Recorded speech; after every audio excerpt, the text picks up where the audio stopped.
I'm addicted to taxidermy. Scrape the brains out, poke the eyeballs out. It's kind of a gross thing to be doing. What the f is this? Do you have anything to vomit in? He's so cute, Eddie. This is over the top. I don't care what other people's opinions are. I'm gonna go bigger and better. Cycling is my addiction. If I miss a few hours, I'd become anxious. It completely consumes his life. I can't stand up or walk without pain. Your pain level may get worse. I don't believe cycling is causing any of this. If Tom doesn't slow down, he's going to have a difficult time walking without excruciating amount of pain. The stakes are high here.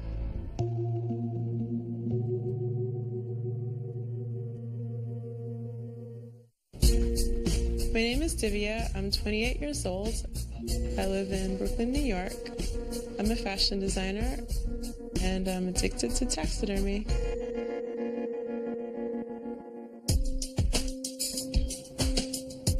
I love finding dead animals and stuffing them. Divya's addiction to taxidermy began 4 years ago.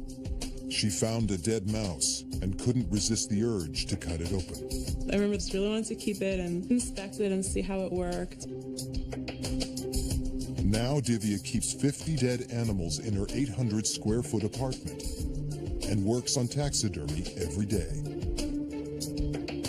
In my apartment, dead animals are everywhere. This is a bunny. His name's Gunther.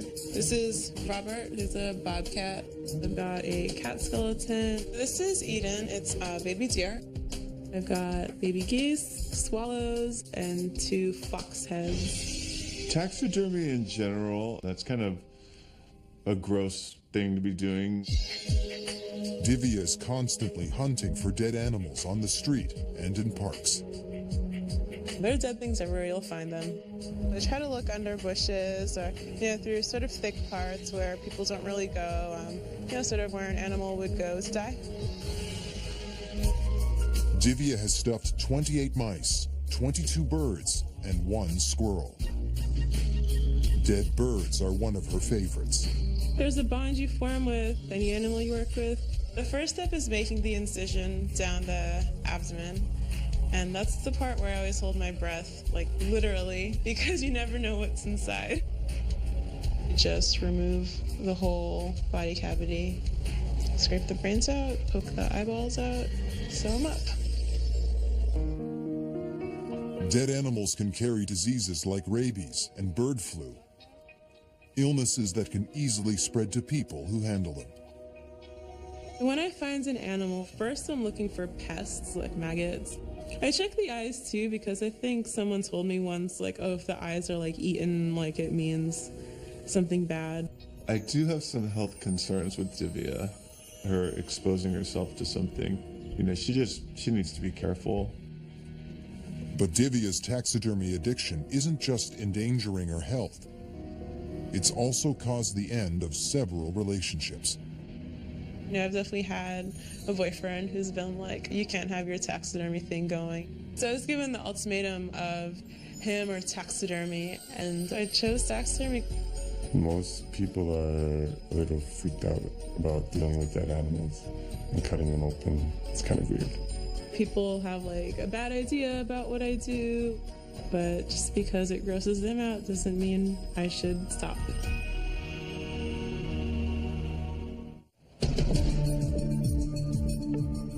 My name is Tom. I'm 55 years old. I live in Mount Pleasant, Texas, and cycling is my addiction. Pedaling is like a drug. If I miss a few hours, I'd become anxious and I start to develop cold symptoms. Tom started cycling as a hobby 25 years ago, but it quickly consumed his life, and now he's ridden more than 1 million miles. I'm so used to this that the bike seat is no longer painful to me. Tom spends at least 8 hours a day, 7 days a week, riding. That's almost 3,000 hours a year.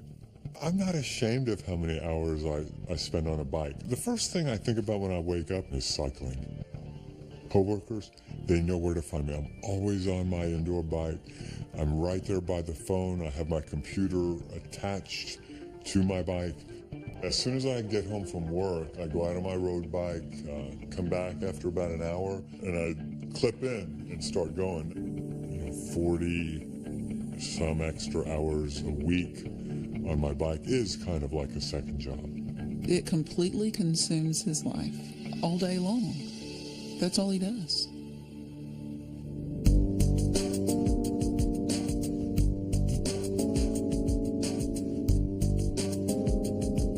I think the reason that I spend so many hours riding is because I get that endorphin, that wonderful feeling while I'm pedaling.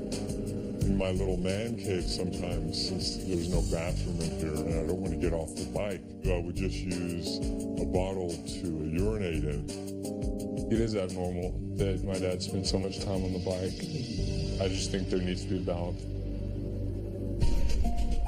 In 2009, Tom took his addiction to the extreme and pedaled for more than 7 days straight.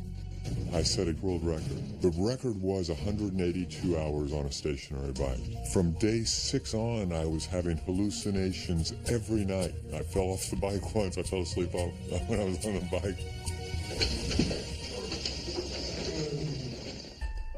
But Tom's paid a big price for his cycling achievements. He lives in constant, excruciating pain and can barely walk because of his addiction. My body is so adapted to the position of cycling that I can't stand up or walk 100 yards without pain in the hip flexors and low back. It's been difficult to see those little twinges of pain, gradually increase. Continuing to ignore it and continuing with the cycling at the level and number of hours in a day that he's doing, he may end up having permanent damage. If you can't walk the length of a football field without pain, it's like you're holding yourself back by not taking care of or listening to your body. And if you choose to ignore it, your cycling career may come to an end. But Tom's heard all these arguments before. 10 years ago, a doctor told him that he would lose the ability to walk if he didn't cut back on his cycling.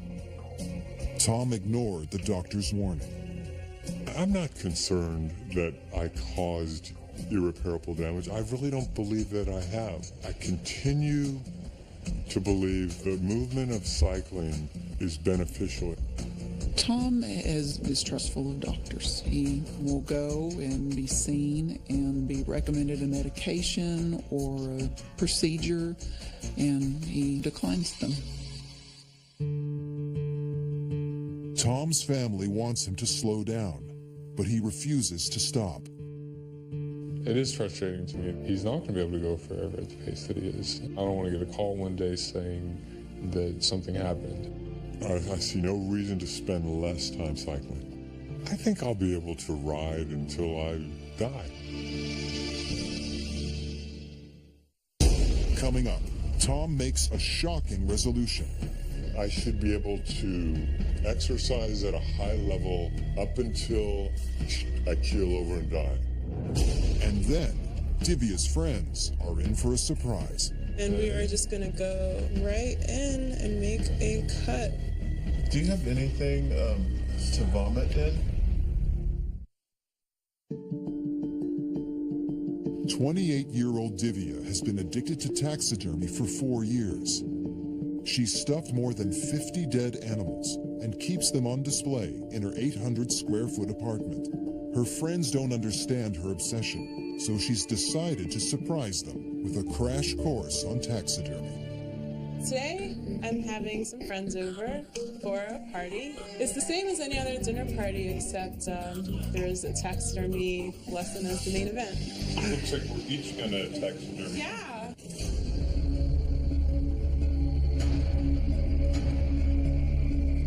I thought I was coming over for a dinner party, and I had absolutely no idea I was going to be cutting up a rat or a mouse.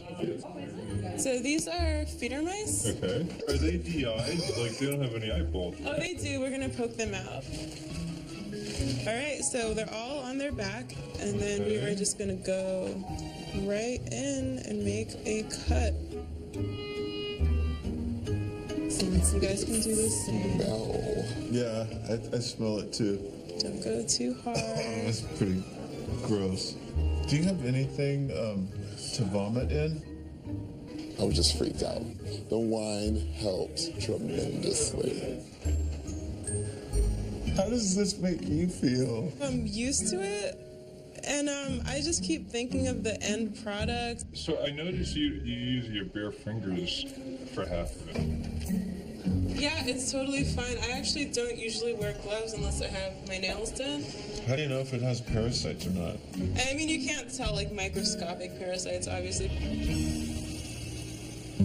She's strangely detached from the actual process. Now I actually have more questions about Divya. I mean, they were all grossed out. I don't think I ever felt that way when I've dealt with anything dead, but I guess it's everyone's different reaction. I know people think this is kind of bizarre, but I love it.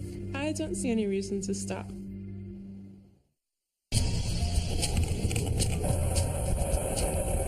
"55-year-old Tom, a college professor, has been addicted to cycling for 25 years. He rides at least 8 hours every day and never takes a day off. Tom has even found a way to work while he's on his bike. It is astonishing that he's still going at the same pace that he was when I was 10 years old. Tom's son is worried he's pushing himself so hard he'll cause his body permanent damage. As my dad's age increases, the fine line is getting nearer because he is still going so hard. The situation should be addressed. You're 55, and when is it going to stop? I just don't want to look back and wish that I would have said, that you don't have to go this hard. I just, I don't believe, I keep sounding like a broken record. I don't believe the cycling's causing any problems. I should be able to exercise at a high level up until I keel over and die. How would you feel about, me having to take care of you every day, knowing that it was because you ran your body into the ground over time? I truly don't believe at this point, unless I get some evidence, that I don't believe cycling's causing any of this. I really don't. It's frustrating when someone listens to what you're saying, but they already have their mind made up.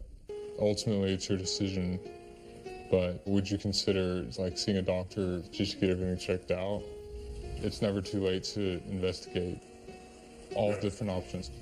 I understand where you're coming from and what you're saying. I'm really willing to go to a doctor to hear another opinion. The stakes are high here, and it's either slow down on the bike or something significantly bad will happen. I just hope he will take heed of what the doctor has to say. Up next, What the f*** is this? Divya's addiction alarms a friend. Don't you get nervous picking up dead animals out in the wild like this? And Tom gets shocking news from the doctor. This is about as bad as it gets. 28-year-old Divya is addicted to collecting and stuffing wild animals. Divya has no problem finding a dead animal and cutting it open. It's kind of weird. Divya works on her taxidermy every day and keeps up to 50 dead animals in her apartment, ready to be stuffed. So the bottom left of my fridge is the dead space, and it's where I've got my bird, a mouse thawing out, and some random fish parts. I do like to freeze everything before I work on it, because that kills stuff. I can thaw it out, and a worm would be dead if I a couple days of freezing. When people come over, they do stumble upon dead things in my fridge. What the f*** is this? Those are just some mice. This is a part of what doing taxidermy is. It's having, some dead animals somewhere waiting to be worked on. Divya collects dead animals everywhere she goes. Today, she's brought her friend Edward along for the hunt. So today, Edward and I took a trip out to Dead Horse Bay. Dead Horse Bay is a good place to come to find dead things. Whoa, look at that horseshoe crab, that is giant. You think it's dead or alive? It better be dead. Divya is very unique. It surprised me how she's not very squeamish about picking up dead things. Oh. Oh, it's a mouse. Oh, look at that, we found a mouse. Oh, look at him, he's so cute, Eddie. All right, I'm gonna put him in my bag. Don't you get nervous picking up dead animals out in the wild like this? I make sure that there are no bugs and stuff on them. I would never take something like that home. It's good. Yeah. It's still weird. I don't know why she's so obsessed with dead animals, but this is over the top, actually. Yeah, I would be interested in hearing what a psychologist has to say. Maybe, like, talk to a professional? I don't think it's a problem. But will Divya listen to her friend's concerns and meet with a therapist to confront her addiction? I'd like to see what they'd have to say. Yeah. But I'm not going to let anyone stop my fun.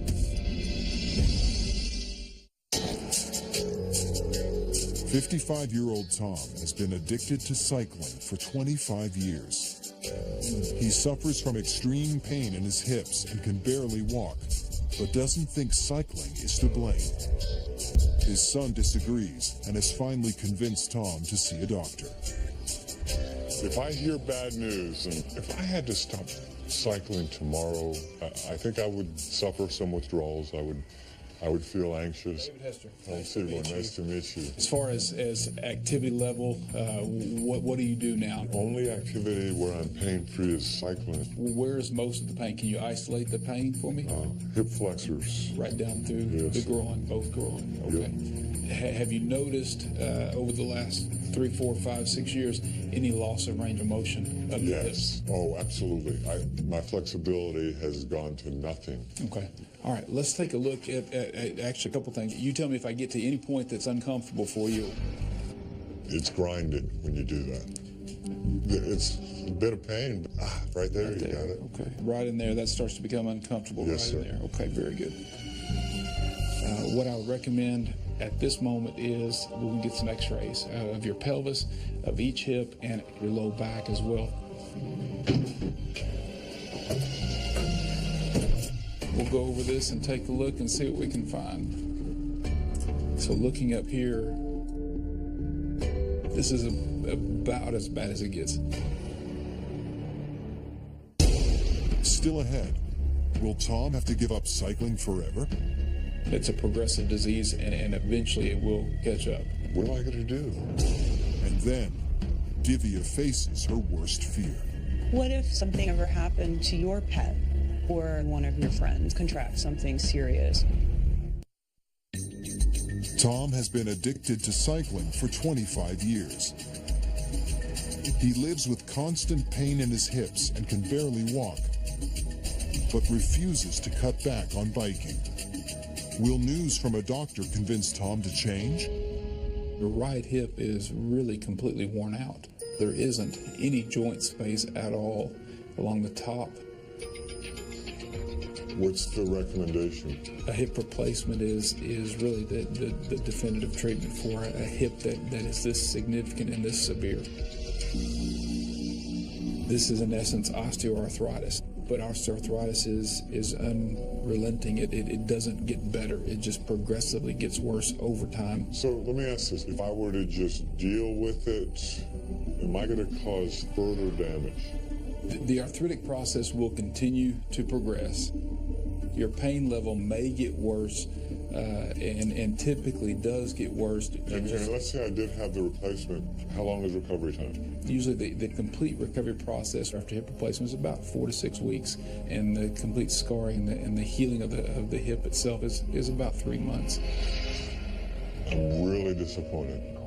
Months without doing stuff? Can't ride a bike.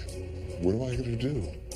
What would you do? It has to be your decision. You have to be mentally prepared to go through a big operation like that and to be able to recover from it. But again, it's a progressive disease, and eventually it will catch up. Yeah. If Tom doesn't slow down the process and he continues on the track he's on now, he's going to have a difficult time walking without excruciating amount of pain. And I don't know. I don't know what I'm going to do. I'm kind of trying to mentally prepare myself for the surgery, but I don't know. I guess the worst scenario is I go without it. I don't get the surgery, and I keep on doing what I'm doing. Now I've got some major thinking to do right away.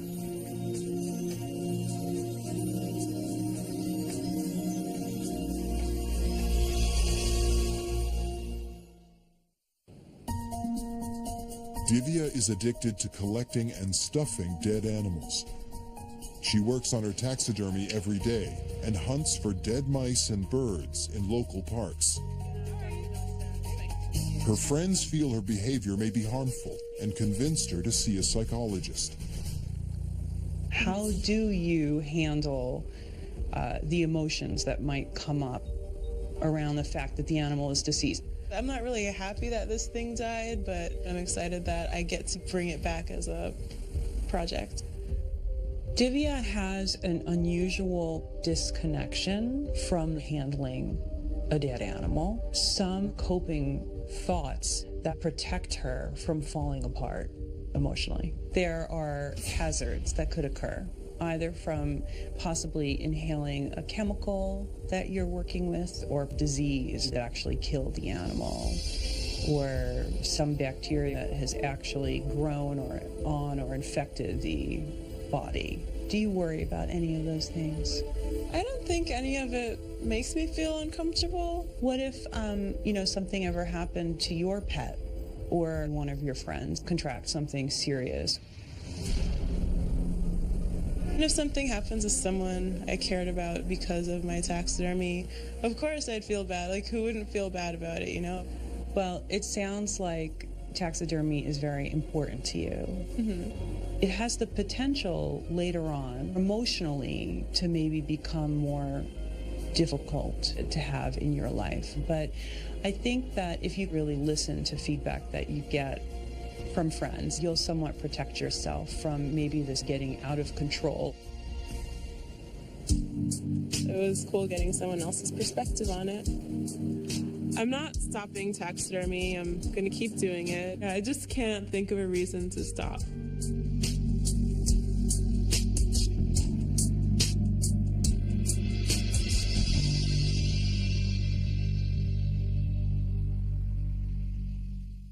So, I've never killed anything just to stuff it. I do want to, learn more about hunting and get a hunting license so I can go out there and, properly hunt something. I want to go bigger. I want to work with bigger animals and more variety of animals. Down the road when I buy a house, I'd love to have a game room of sorts, sort of like a trophy room. I don't care what other people's opinions are. I'm going to keep doing taxidermy and go bigger and better.